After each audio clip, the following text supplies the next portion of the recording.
Yeah, and just go to your dashboard and hit the Now, replay. we're live, like literally live right this second. Well, let's say some shit that's gonna get me canceled. Oh boy. We are literally live right this second. Well, we live on yours. We might as well go live on mine. I just had my people listening to some little intro music, to some little theme music, you know what I'm saying? Some little elevator waiting music joint. But you know, we can boogie while you set up. Oh, there we go. We're good to go. I'm set up. Right?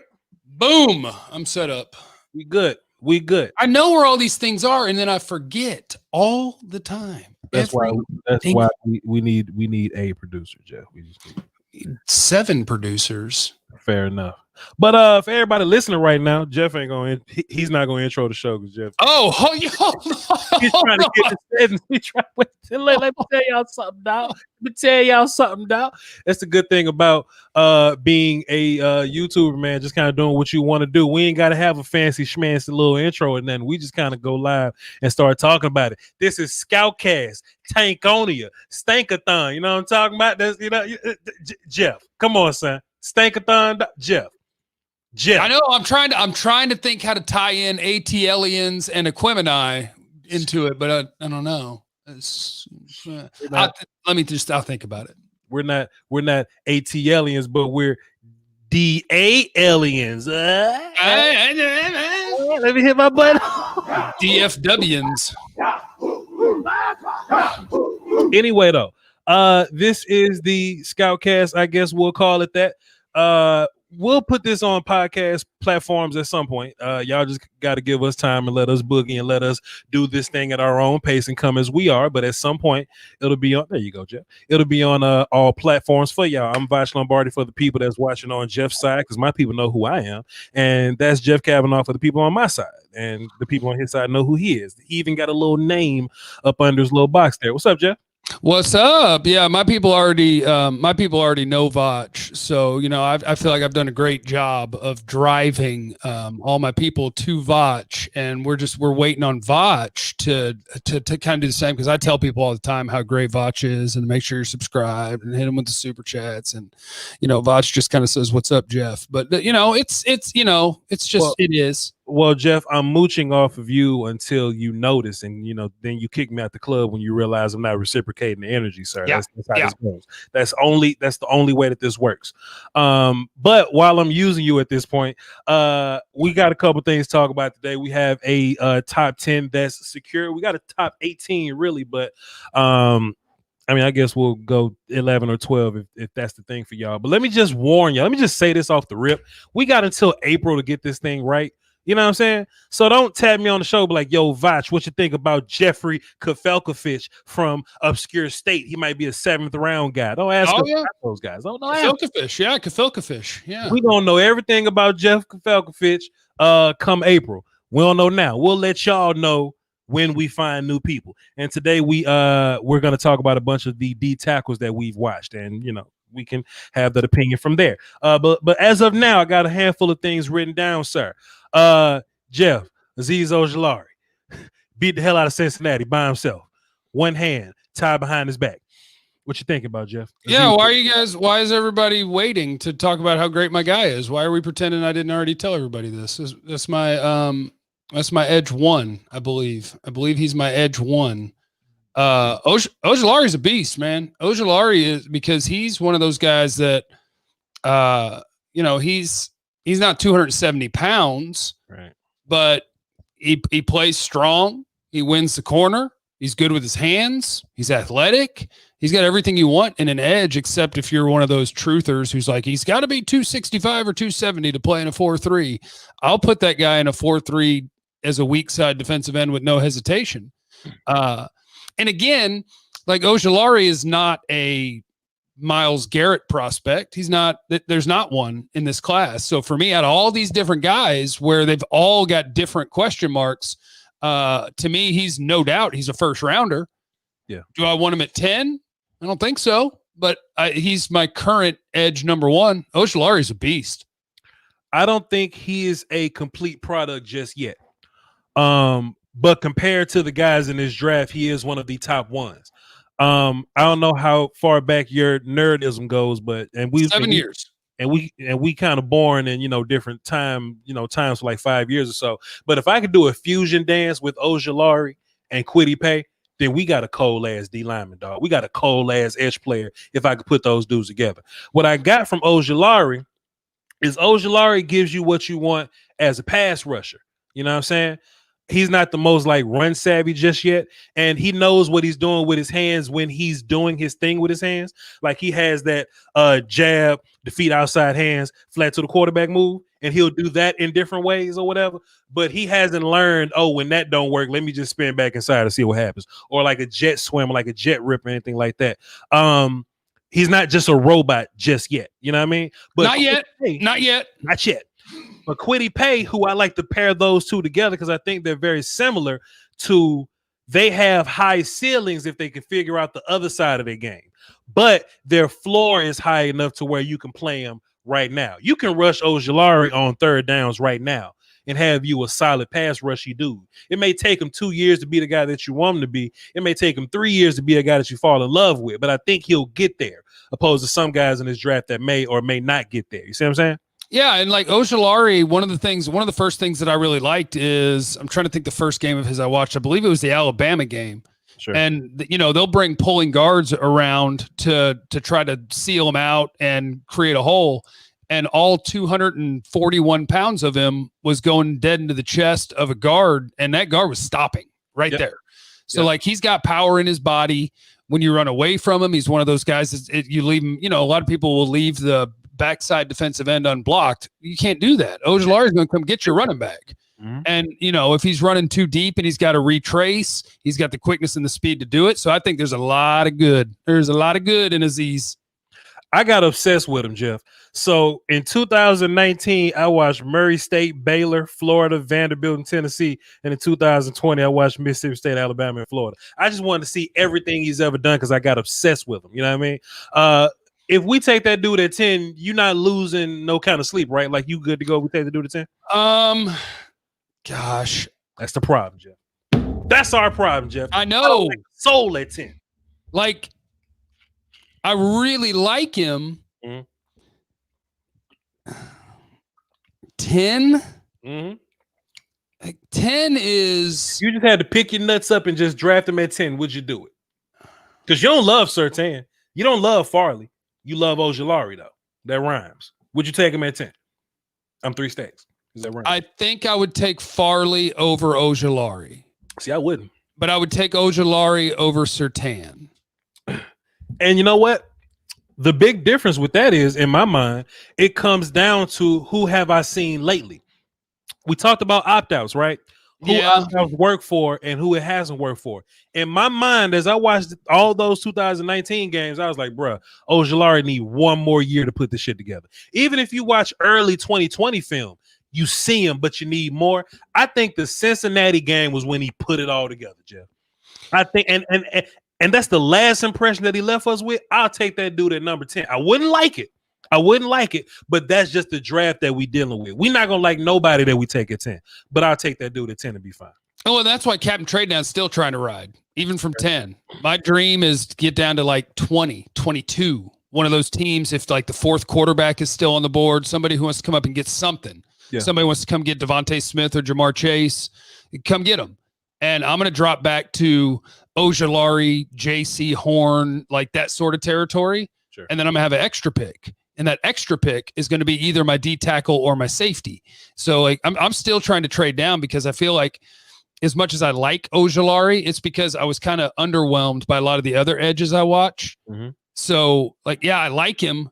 And if they took him at 10, I'd be like, man, I'm really glad he's on the team.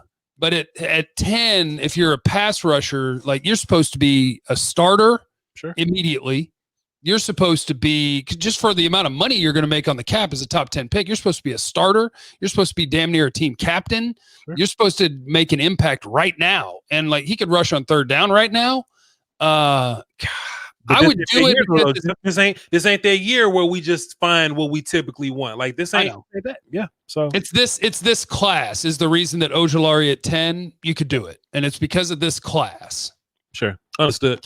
For everybody listening right now, this isn't just going to be a Cowboy show moving forward. It was pretty Cowboy heavy because y'all just kind of wanted draft stuff in November. We didn't know what the hell else to talk about. But this thing kind of be for everybody. Moving forward since it's January now. So I know that 32 teams kind of stopped not watching my channel because they don't watch my Cowboys content, but it's 32 teams that watch me January through whatever. So y'all go watch Jeff Cavanaugh channel because he's going to be doing draft stuff as well. And he's one of the people that I trust in this thing. One of 5 people that I trust.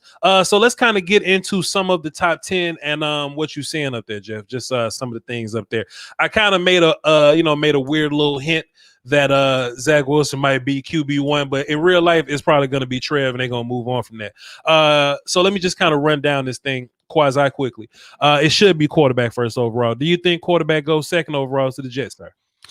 I do. Yeah, I think. And the only question is which one's it going to be? It's funny how the media momentum goes back and forth to guys real quick. Like Lawrence is going to go 1. Yeah. And at 2, I think it's going to be Wilson. Yeah. But Fields did himself some big favors in that Clemson game, especially with old crusty NFL scouts. When you get hurt and you keep going and you ball out and you beat the best competition you've played all year, and he can help himself again. I do think it's going quarterback. Yes. Yeah, fair enough. Houston has been robbed at gunpoint, and I love it. I love it for the Dolphins, and that's kind of what I want for my team, Jeff. That's why trading back is so important. That's why trading back was so important to me. So hopefully next year we get an opportunity like this to take advantage of a bad team and have their pick. But Dolphins picking at 3, fam. That's probably Sewell, right? Maybe, possibly. Okay, so at 3, I'm going to tell you what I would do, and I don't think they will. I think I would take a quarterback because you ain't got faith in Sewell. Yeah, it's the eyeball test so far this year. Mm-hmm. And it's crazy because if you compare him to all first round rookie quarterbacks, his rookie year doesn't look bad at all. Sure. But he happened to be playing as a rookie the same time that Justin Herbert was playing as a rookie.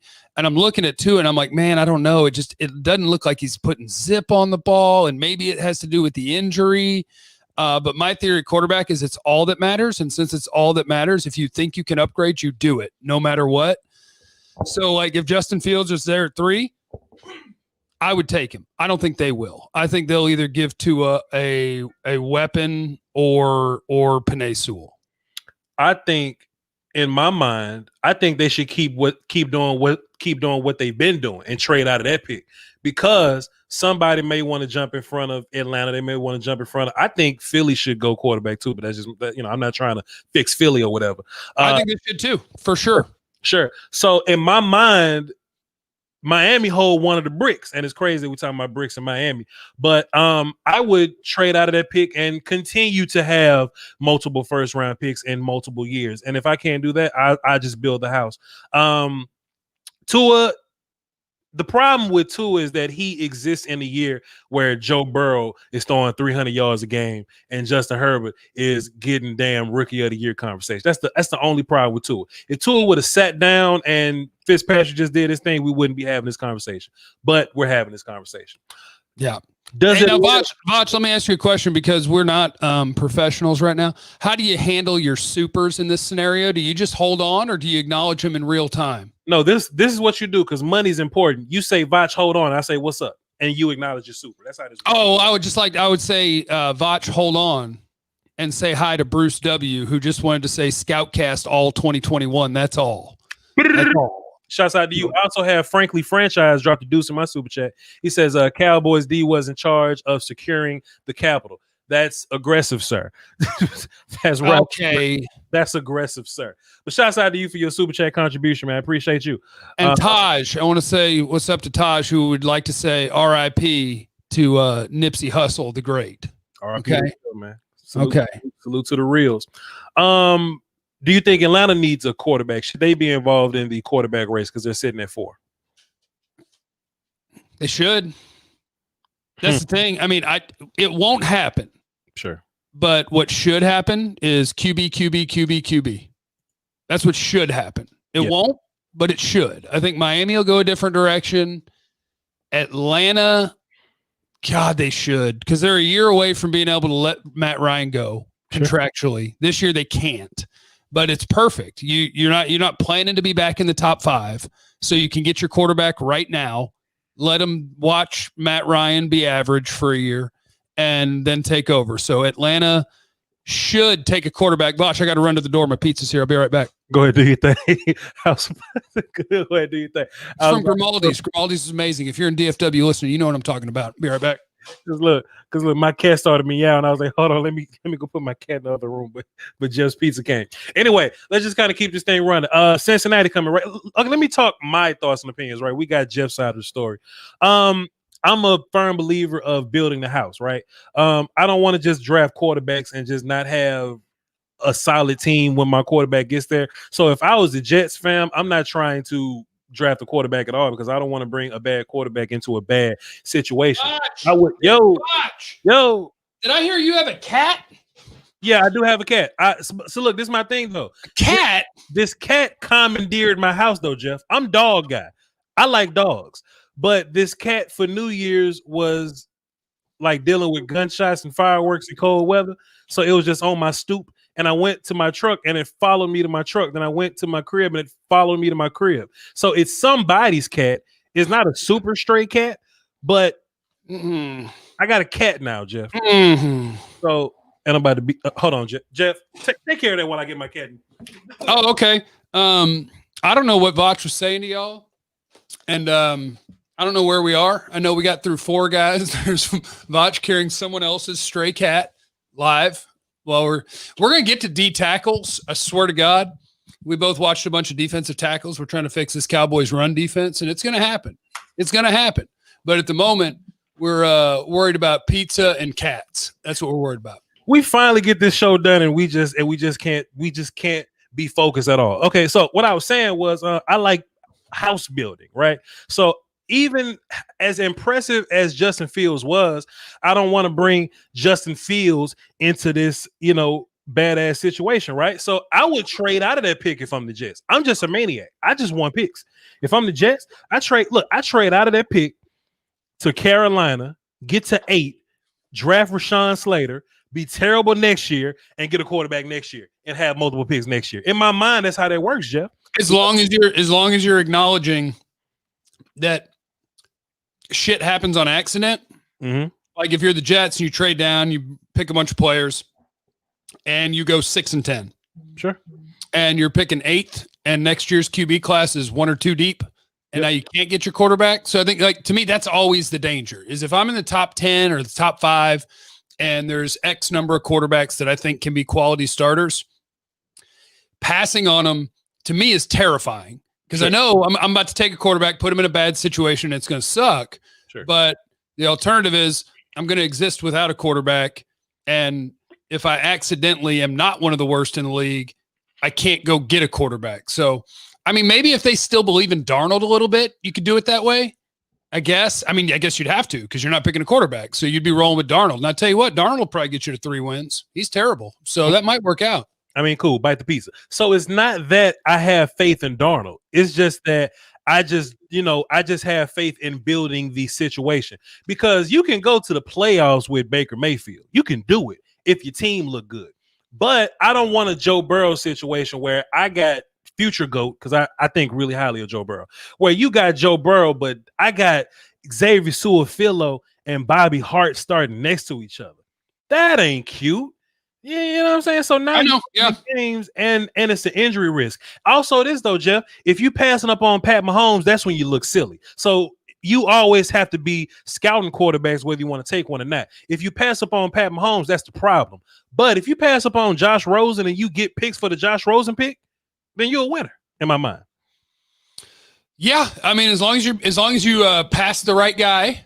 And you're not willing to pass the right guy. I mean, all of it really comes down to the same thing, right? Which is having kick-ass scouts, letting them do their work, and making good decisions. That's what it comes down to. Jordan Harper, shout out to Jordan.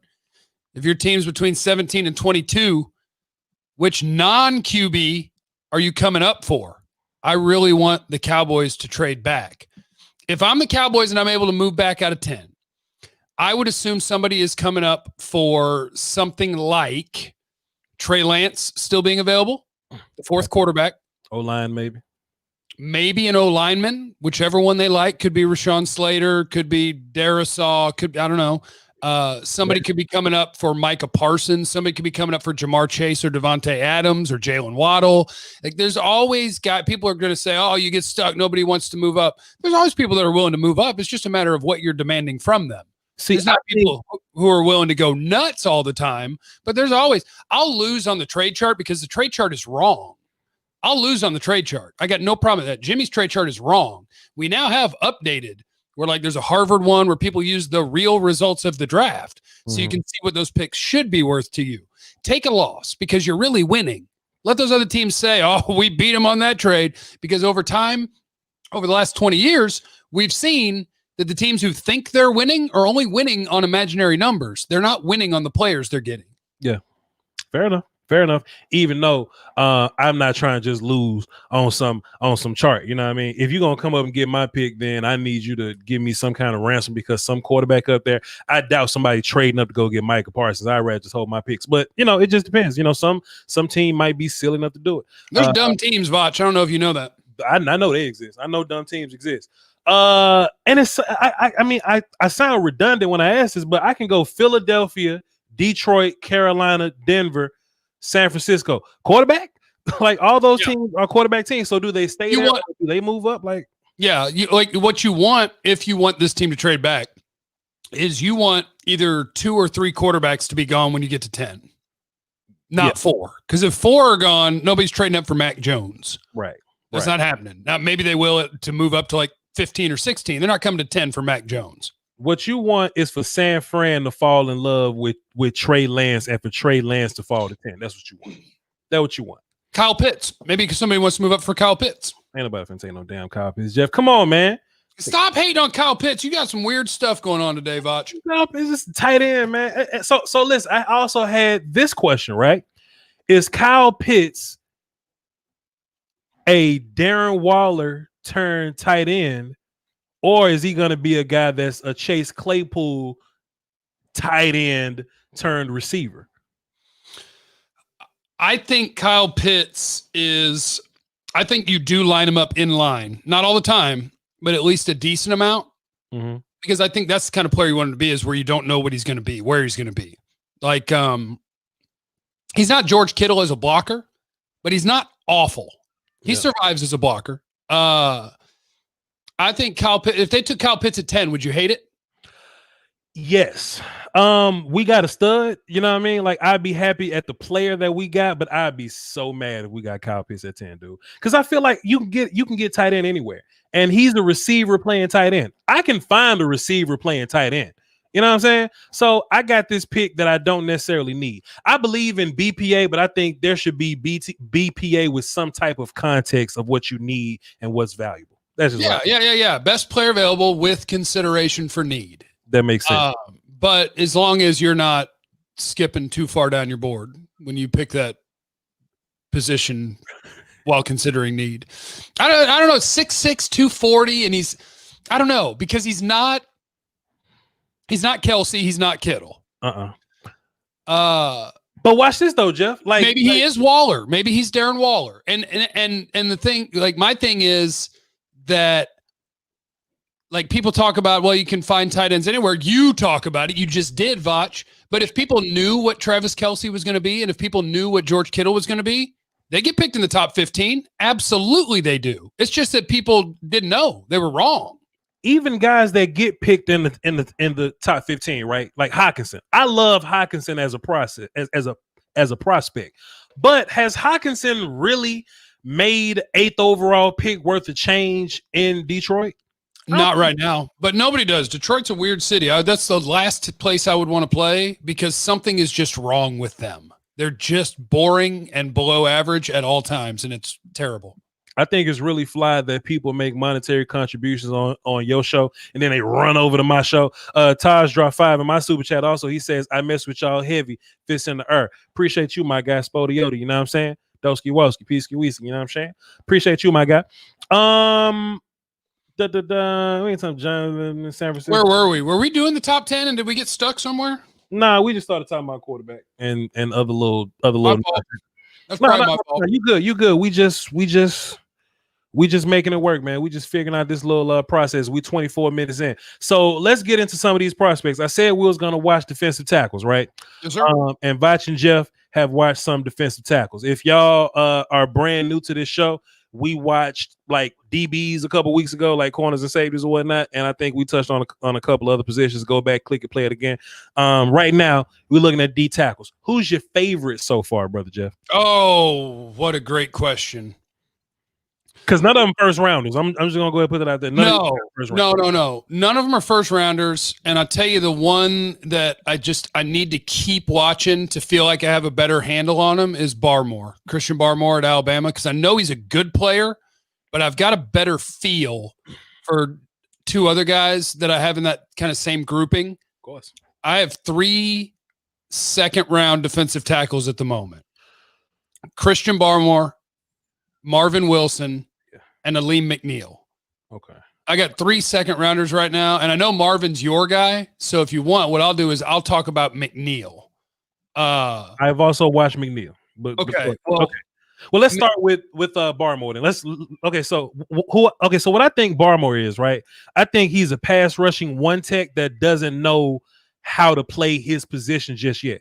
Like he's a dude that like you'll see spurts of, oh, there's some quickness with that swim move, or he can beat this dude pretty handily. But like the film I was watching or whatever, he didn't do that till like the third quarter. Like I was just watching like the whole half. I'm just like, man, this the dude y'all hyping. Then I saw the flash and I was like, oh, that's a cool little flash. And I didn't see it again.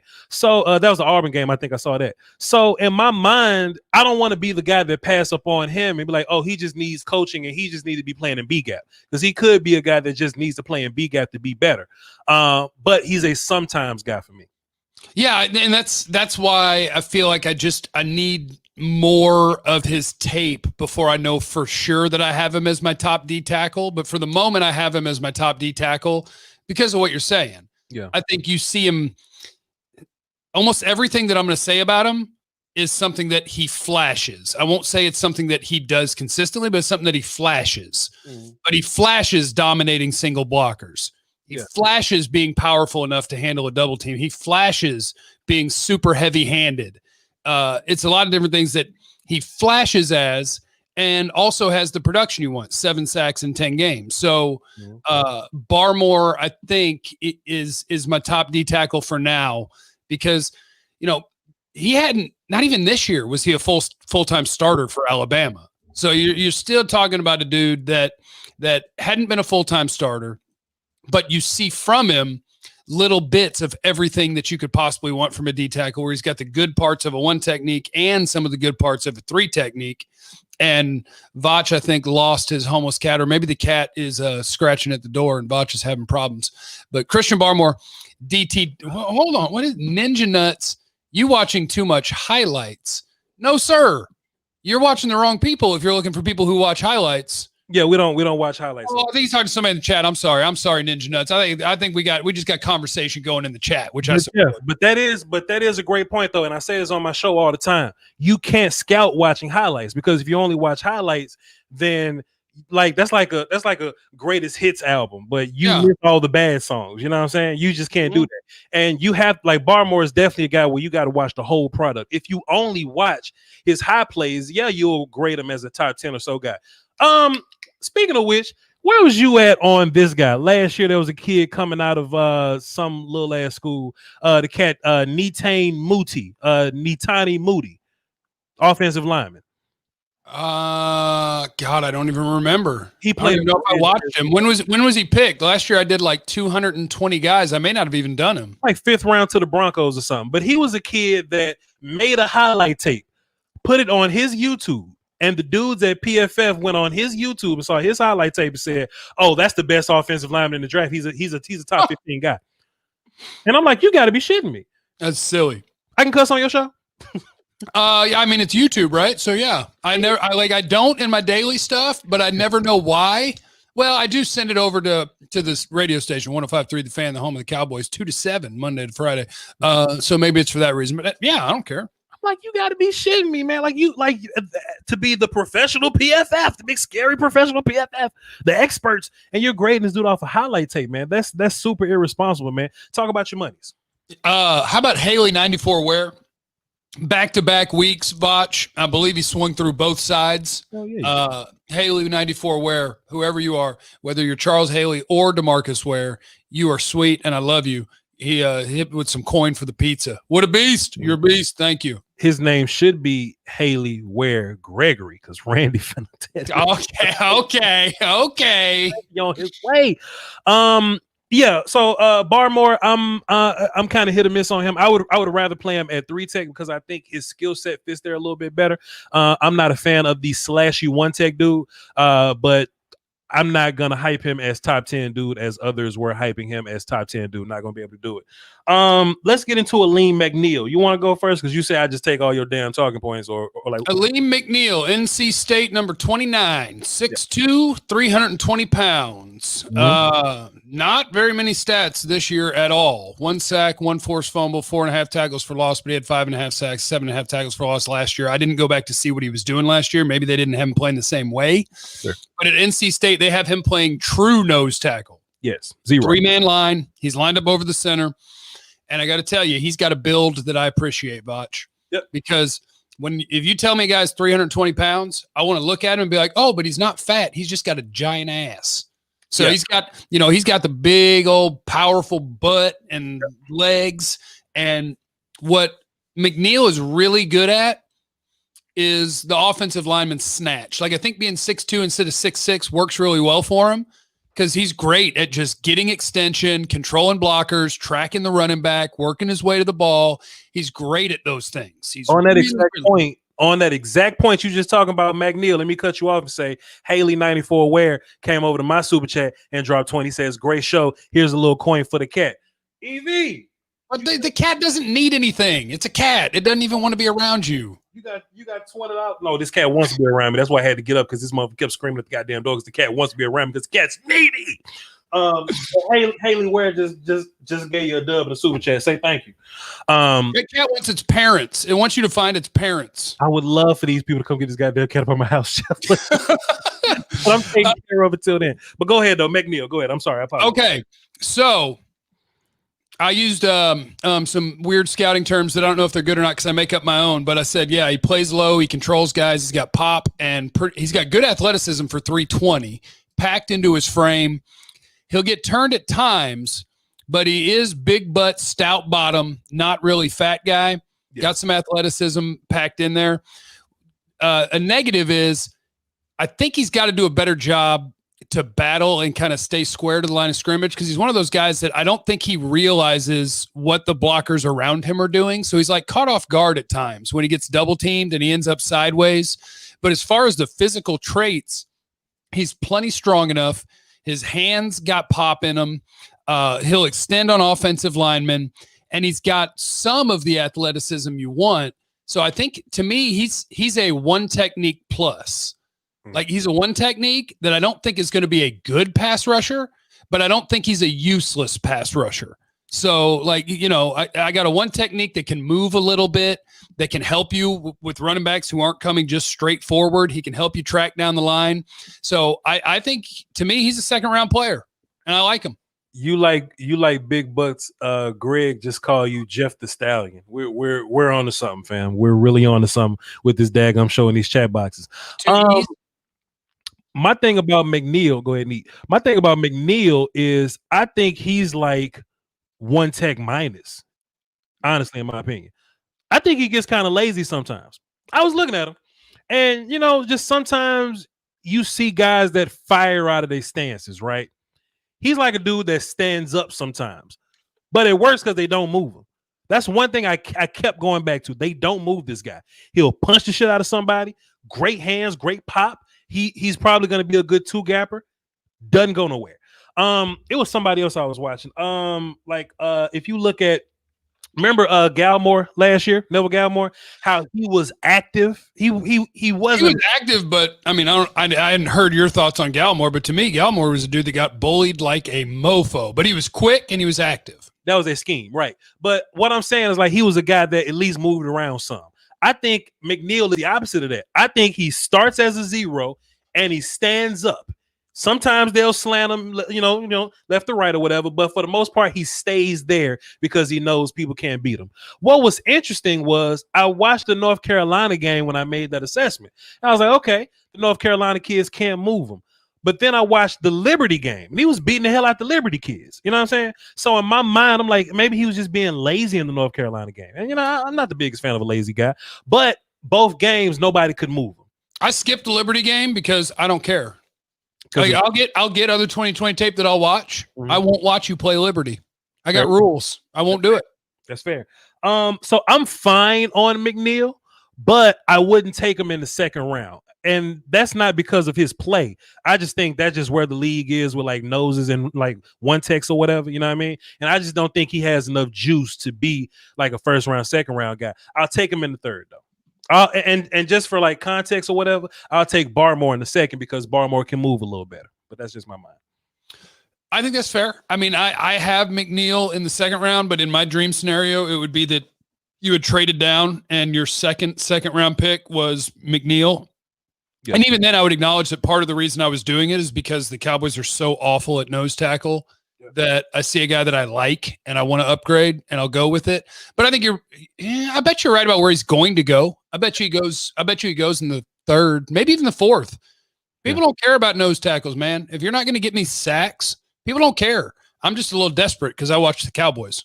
I'm trying to save my favorite is for, like just for last or whatever. So let's get these other guys out the way. Favorite is Marvin Wilson, and I'm fine. We can take him in the second. It's fine. Jeff, I got two more favorites. I'm just going to have to wait for a little bit, right? Go ahead and take a bite, right? So I'm going to talk about this kid right here. J2 File, the fat kid from USC. I haven't seen him, so you tell me all about him. Let's go. You ain't got to watch. J2 File. Well, okay, yeah, watch him because you got to be you got to be fair with your assessment or whatever. But J2 File is one of these kids that come out every year that get hype because they're big as hell and they got that long, luxurious Palomalu hair and they're fast-moving big people. I get it. They're fast-moving big people, and that's impressive.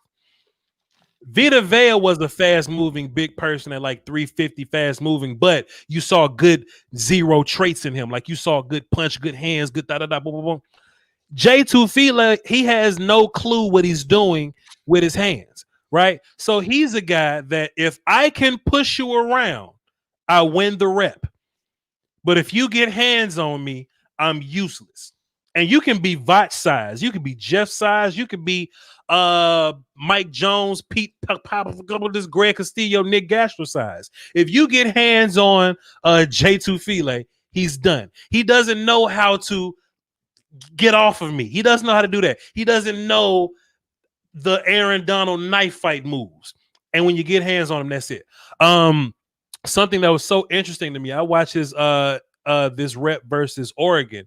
And he kind of slanted to the outside, so it ended up being him and Sewell, and they both aren't great technically. So what you see is two big, huge, strong humans running into each other, not knowing how to beat each other, and it was so interesting. It was so interesting. Please watch USC versus Oregon. You'll find the rep. But besides that, it was a bunch of Shane Lemieux beating up on J2 File, and it's interesting because we talked about a handful of these guys being one techs that should play three. I think J2 File is a guy that's a three tech that should be playing one. He's a big guy. Take responsibility away from him and let him just be a big, quick moving zero guy in my mind.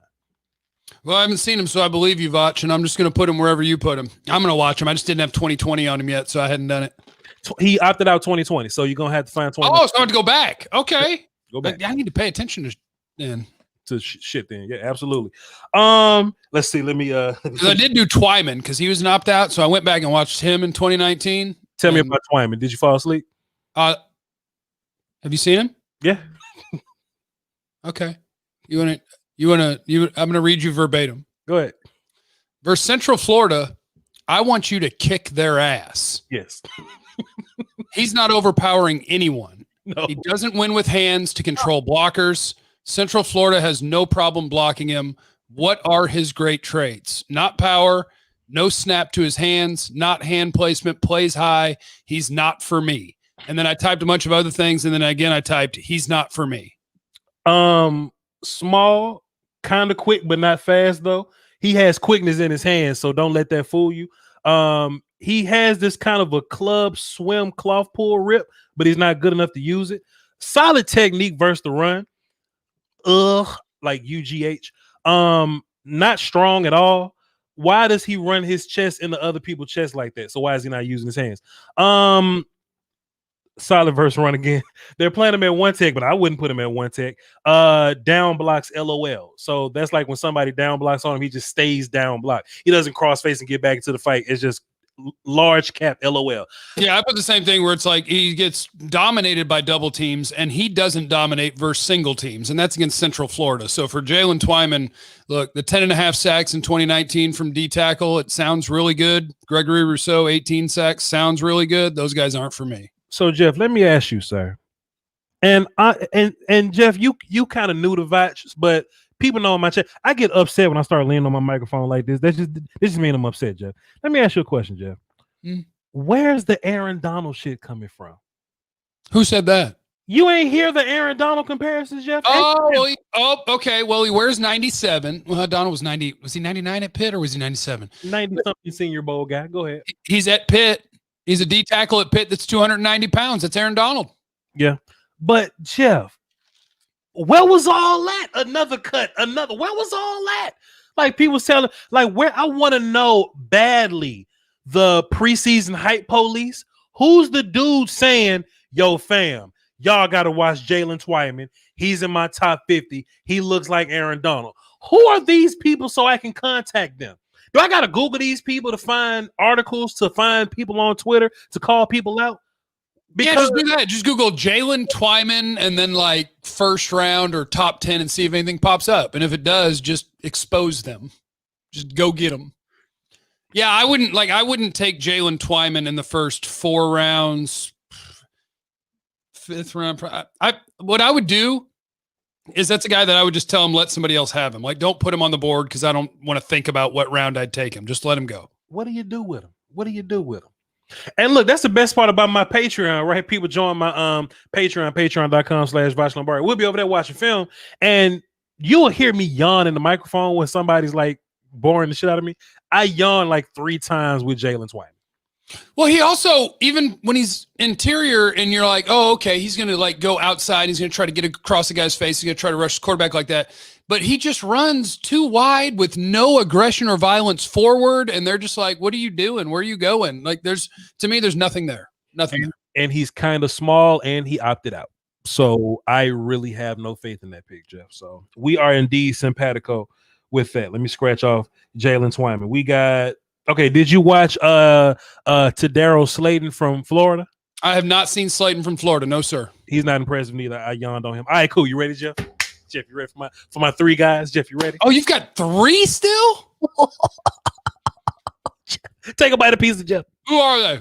Okay, Jeff. Okay, look, keep eating, but just thumbs up and thumbs down if you're excited. Tyler Shelvin. Oh shit. Jordan Davis. Marvin. What's his last name? Marvin Wilson. Marvin Wilson. Jeff. Those are my 3 guys, and all 3 of those guys are one techs, and they excite me. They excite me. On my last stream, I was watching. Who was I watching on my last stream? I was watching Tufilele, and I was watching North Carolina State, and I was just like, yeah, cool. But when Tyler Shelvin big ass got on the screen, Jeff, you like big asses, Jeff? Oh, yeah. I watched him. I've seen his big ass. 245. You like big asses, Jeff? Tyler Shelvin is huge, and there was this play versus I don't know who it was, but if you watch film, you've seen it a couple times. He'll get to his knee, but it still take 2 people to move him, Jeff. Like he'll just 350 pounds. Good, Jeff. So, and that's the good thing about one tech, right? You can really like a one tech, but they can still be a 4th round guy, right? Because Tyler Shelvin ain't gonna do nothing else for you. Right. Like that's where I have Tyler Shelvin. I put him right in the 4th round. And I'd love to have him on my team, but I put him on the 4th round because he will never rush the quarterback. He's a 2 down. You can't move me. I'm a toss you around guy. I can put DeMarcus Lawrence at 3 tech. I can put Aldon Smith at, I don't care. Give me that. If you got problems versus the run, they're not going A-gap. They're not going A-gap. It was the Auburn game, right? And they tried to go A-gap. And it was just 2 kids blocking the left side of him. And he went, and he made this sound, Jeff, like the film was silent, but he made this sound. He went, ugh, and he grabbed them, and everybody fell down, Jeff. Everybody from B-gap to B-gap fell down, Jeff. And I actually put Davis ahead of Shelvin. What order did you put him in? Good. Marvin, Davis, Shelvin. Okay, me too. Yeah, me too. And I think, and I like Marvin the best out of them. Yeah. Because, first of all, I get obsessed with very random things. When Marvin hits a quarterback, it looks like it hurts real bad. And I like that. Because I saw him about 3 times hit a quarterback right after they let the ball go. And I was like, good God, that looked like it hurt a lot. And I like that. Mm-hmm. And like, I think Marvin, like I didn't call him a 1 or a 3 technique. Because like, I don't think he really has the, you can't move me true 1 technique. I don't think he's that kind of lower body strong, but he does play with snap and power. And so like he can rush the passer kind of like a 3 tech, and he's powerful kind of like a 1 tech. So for Marvin Wilson, I'm like, if you use the 2nd round pick on Marvin Wilson, I'd go, okay, because he can play on 3rd down. He could be my quote 1 tech because he's 3 technique ish. He could be my 1 technique on pass rush downs. So I could you take Marvin in the 2nd? Yes, because I think you can get some pass rush out of Marvin. In my mind, I think Marvin can actually play 3rd down for you. Because in my mind, Marvin doesn't get pass rush because he's quick, but he gets pass rush because he just doesn't stop moving. You know what I mean? Yeah. Like Marvin's big, but he's hustle man. So as long as he's moving, he could get there. Shelvin, you can actually see him take a deep breath and stop moving, but that's fine. That's fine. I don't want him chasing outside zone. No way. Marvin Wilson, I wrote some of the same things. Like he's got some athleticism for a big boy. He's not as unmovable as some of the giants, but power in his hands, scrappy. He'll try an arm over, then a spin, etc. to get free as a rusher. Active, violent, powerful. Right. Cool. Same page. But what I like about these guys, though, Jeff, these 1 techs in particular, is that they're going to be in different parts of the rounds, but they all share the trait where they punch people in the chest and they can control them. And that's one of the points I had about, Slayton and, partially with McNeil, right? I feel like McNeil was hard to move, but I feel like he lacked a lot of control, because sometimes when you get guys, you want them 2-gapping. You'll see McNeil just kind of get stuck and nobody's moving him, but he's moving around. He's turning. He's getting turned. I think it's an awareness thing. I think it's weird because like against one guy, he has everything physical you want, right? He's extended and he's watching, he's tracking. And if you're going that way, he'll go that way and he'll go make the play. But if he's caught off guard by another blocker outside of wherever he's looking, like it's just immediately like turn the wrong way and all this. So yeah, I'm totally with you on him. Like, I think it's just somehow not being spatially aware of where the other blockers are going to be. Yeah. And some that I really like about Shelvin, Davis, and Marvin is that they can punch people and you can see them do it, Jeff. They'll stand people up. They'll go, is he over here? Oh, is he? Oh, you're here. And then they'll get rid of dudes and then they'll go make a play. I like that about them. That's what I really like in my 1 techs. And I'll be happy with any of these dudes. So if it's a situation where the Cowboys I'm just saying this from Cowboys. This is for 32 teams, but I'm just talking my truth. If it's a situation where I got to double up at corner and Marvin's gone, I feel fine about taking Jordan in the 3rd if he's there, or Shelvin in the 4th if he's there. It ain't going to be a superstar player, but if you're a team that you may not need a superstar, you just need a complimentary guy to like fulfill a task. And your task is holding dudes up in A-gap and taking hostages and taking up space. Then all 3 of these dudes are good for me. And McNeil as well. So that's 4 guys. Yeah. Get the fat boys. Get us a fat boy. Just need 1. There you go. That's all I got, Jeff. You know what I'm saying? People in my chat are mad at me about Paris Ford, so I think I need to tell them real quick because I was watching. Paris Ford. He's what? Paris Ford is sorry, but you can go ahead. Okay, yeah. Well, because people were talking about how he's a playmaker and he's really, really good, and I actually watched him yesterday. I think Paris Ford has bad awareness. Mhm. I think that he doesn't have the instincts you would want of a deep safety. And I think that he's an okay tackler, but I also think he's not going to test as a great athlete. He's a dude that's always looking to lay a big hit, but I've watched him overrun run plays and pass plays where it's just like over aggressiveness. Paris Ford to me, and I apologize if you're high on him, Paris Ford to me is a guy that somebody takes on day 3 as a special teamer to see if he can play safety. That's what he is to me. I think he's a priority undrafted free agent. Oh, I agree. But somebody could take him in the 5th or 6th round as, special teamer, and maybe they liked his film more than I did and think he could be the backup safety or something. But I did not like him. Him and Andre Cisco are the guys that some people like, and I don't. Yeah, I like Cisco a little more than Ford, though, because at least Cisco has the brain to be in the right place at the right time. But Ford is just a regular he's a regular tackling dude. He's not even like a standout tackling dude. He's just a cool little tackling dude. And he's a forward playing mentality safety that doesn't do. It's just the coverage isn't great. It's just Paris Ford must have a highlight tape somewhere that people are seeing. That's exactly what it is, Jeff. Him okay, and Cisco got highlight tape. Sure. Okay, because on tape, Cisco and Ford aren't good players. Well, they're good college players. They're not good NFL prospects. Sure. Hey, that is what it is. This is the time where we'll take 3 minutes before Jeff gets into his piece and Voch gets into his dry aged steak. Is there anybody in Jeff's chat box or Voch's chat box that want to ask a question? This is your time. And we're talking about those special questions. Those sweet, super special questions. Joe Sandberg, my chat box, he says Paris Ford is Xavier Woods ish. I disagree. I think Xavier Woods can do a lot more than Paris Ford. And Xavier Woods ain't good, but Xavier Woods is at least a guy that can play some free for you and can play like some nickel for you. I don't think Paris Ford does nothing. And Xavier Woods' college tape was a guy that could play the slot, could play man, could play zone, was a good tackler, was aggressive. Like Xavier Woods' college tape, I had him as a 2nd or 3rd round dude. Xavier Woods had good college tape. I liked his tape. Yeah. But that's just how it works. If you good in college, then you'll just be regular to bad in the league. That's just kind of how that goes. You don't have Iowa tape, so you ain't get a chance to see Davion Nixon. Nixon is the one D tackle that I planned to watch. That I believe what I did is I went back to 2019, and then I realized there's something else I wanted to do this morning, and so I didn't watch him yet. You forgot, yeah. I'm probably gonna have to get on the YouTubes and find the broadcast view of that just to kind of be acclimated to him. But Jeff, the way I feel though, Jeff, to be real, Jeff, can I be real for a minute? I guess. Like people hyping up Davion Nixon like they hyping everybody else up. I'm fully expecting to get to Davion Nixon and not be impressed like everybody else that they've been hyping up that I've not been impressed about.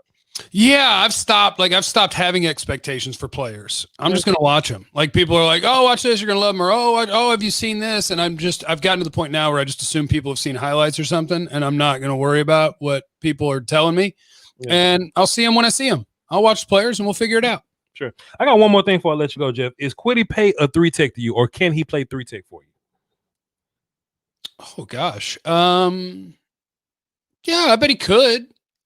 I wouldn't want to do that to him full time at all. Especially if his agility testing numbers or anything like they say. I want that dude turning the corner or threatening to turn the corner consistently. But maybe he's one of those guys that you play on the edge, and then 3rd down, you got another edge guy you want to get in, you bump him inside. I bet with that kind of shortish, stocky D-end frame, he'd be hell on wheels for an offensive guard to try to stop from getting to the quarterback. Fair enough. That's all I got for y'all today, man. So everybody is listening on my side, and they can hear my voice on your side as well. The next task we need to do is to be fairly aware of these Senior Bowl guys, because Senior Bowl is in like 2.5 weeks, and that's a great scouting tool. I think there. And now, Jeff, in my mind, my idea, there needs to be a junior versus senior showcase to where like they got juniors on one team and seniors on another team, and just let them dudes fight against each other. I think that'll be crazy, but they're not gonna let that happen. But just be familiar with the Senior Bowl guys. It's a pretty good roster this year. Jeff, plug your stuff, please, sir.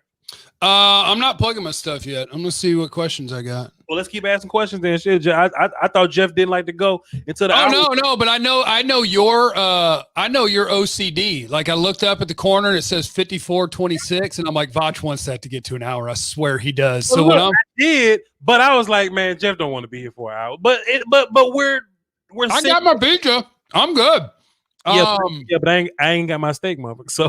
Oh yeah, that's a problem. Okay, but we can do 5 more minutes. Let's do 5 more minutes of questions. Go ahead. Yeah, let's hit a couple more questions here. Let me see here. See, some people just, if you don't like the player they like, then they start taking shots at you. This guy said, Jeff, you think Washington's a good safety, a 5'8 safety who might run a 4.58 40-yard dash. Man, I'm just watching tape on guys and telling you what I see and what I think. I'm not making things up. I'm not lying to you about your favorite player. How about leave me alone? How about this, Joe? F them. How about this, though? How funny is this dynamic of the running backs that should have come out last year, but they came out this year? How about ETN stayed level, Najee got better, and Hubbard got worse? How about that? How about that relationship? Yeah, it's wild. And I bet that's the order they'll go. I don't even know. Hubbard, I don't think will be the third running back picked. I think ETN, Najee Harris, and North Carolina might be 1, 2, 3. It's wild what happens if you don't go take your money. It's wild what can happen to you. Ask Bryce Love. Remember that? No. Holy cow. That's unfortunate. What a downfall that dude was. Yeah, go ahead. Michael, what's wrong with Connor Williams? Nothing, except that he's got 1 year left on his contract. He's okay. He's just okay. That's who he is. If you had to take Rashawn Slater at 10, you feel good about that, right? I'm fine with Rashawn Slater at 10. I just went back and rewatched that dude because I dropped the film session on my channel, so y'all can come find my channel, Voch Lombardi, VOCHLOMBARDI, and I'm about to drop a Rashawn Slater film session soon. That dude is so nice, man. And if Chase Young is going to be in your division, you might as well get the dude that just can pick on him. So Rashawn Slater can just move so well. Like the way that he's got sort of the short, choppy, but like athletic and covers ground. Like he's good. He's really good. Sorry he doesn't have 35-inch arms, but he's really good. Would you trade Gallup for a 3rd or 4th round pick this year before you lose him to free agency? I think Gallup is more important than a 4th or a 3rd round pick to me, in my opinion. What if, let me just do an if then. Sure. What if the Cowboys at 10, it turns out Devontae Smith's the best player on their board by far. So they're like, crap, we got to pick him. And they pick him. And then somebody offers you a top of the 3rd round pick for Gallup. I'm just going to run 10 personnel and beat the shit out of people. Just going to throw it everywhere. It's going to be air raiding this thing, boy. In my mind, that's how that works, though, Jeff. Like, and you got plenty other picks to go make your picks on defense or whatever. Don't pigeonhole me into a pick, because at some point what's going to happen is Michael Gallup is going to leave and go make money somewhere. So that you may get that comp pick anyway. So yeah, you're already going to get at least a 4 because he's going to make decent money. Yeah, so just keep your folk whole ass receivers and run track with the Chiefs in the Super Bowl, because you're gonna need them. Yeah. Oh man, DJ says DT from Pitt is my favorite 3 tech in this draft. I don't know if you were here earlier, sir, because we both disagree strongly. What film did you watch that made him? You know what? Either that or you just don't like nobody else. If you've done the work and you just don't like the other 3 techs, because that kind of makes sense to me. It's just that the other 3 techs are just terrible. If that's the case, fine. But if you like them, what film have you watched that made you just like them? Yeah, I guess I haven't seen a 3 tech that I like, unless you're calling Marvin Wilson a 3 technique, which I don't think I am. Who is hold on, there was one other D tackle that I watched. Hold on, let me give you one guy real quick, because I think my notes on him didn't suck, which is positive for him. Where are you? Is a Washington guy. Levi Onwuzurike. Yeah. So I watched him 2 years ago and he was great.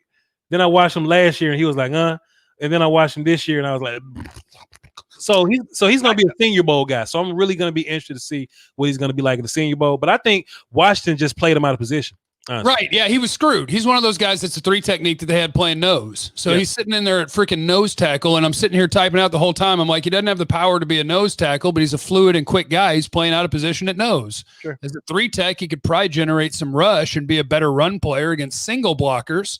Because you see, he's active. He's a good run defender against single blockers. Yeah. Overwhelmed by doubles, can redirect, can shoot gaps, active hands in the run game. holding ground and controlling and tracking versus one blocker is good. So Washington D tackle, I kind of like. I want to see what he looks like if you get him out of nose tackle. That's why I'm waiting on the Senior Bowl player. That's why we're waiting on Senior Bowl, and that'll be good for him. So we'll see what happens. Who is your quarterback number 2? Trevor Lawrence. I can't prove it yet, but Trevor Lawrence. Oh, there he goes. There he goes. Mine's Justin Fields and Zach Wilson's 3. But my disclaimer is none of these opinions matter because I haven't actually tape studied the quarterbacks. I've just watched them play so far. Mm-hmm. So nothing counts. But we'll definitely have that answer by April. Don't be impatient. My team don't need a quarterback, so I'm not just rushing to go watch quarterbacks like that. So but I'll get to it at some point. Unless they can't get a contract done, they keep saying he's got all the leverage, but there's a cap, so we can't sign him. It's tough. Ain't nobody worried about that shit. Dak will get his money. He'll be fine. Jeff, you good with our timestamp? I'm good. Everybody, thank you for kicking it with us. If you are watching on my side, make sure you subscribe to Voch Lombardi. He puts in mad work. We'll try to be here every Wednesday, Scoutcasting it up. That's what I got. This is what we need, though. We need Jeff's YouTube subs to come up, but I need my Twitter followers up. And I know it's partially because I don't have a blue check, but I don't know how to get them because I'm just a regular civilian. But that crap doesn't matter. It doesn't matter. But yeah, follow me on Twitter, and if y'all on his side, come to my channel, VOCHLOMBARDI. I just dropped an Aziz Ojulari film session yesterday. So go check that out if you haven't. And everybody on my side, y'all know who the hell Jeff is. Y'all know he's an ally. Y'all know he fight people on the radio for us. So he's welcome to the home. You know what I'm saying? And we gonna do this again next Wednesday at 7 something, give or take, roughly. Give or take. All right, then. Y'all hold down for the Doski, Woski, Peasky, Weesky, man. If we didn't get copyright infringed, we'll just play some Outcasts right now, but we're not. This is the Scoutcast Stankonia podcast.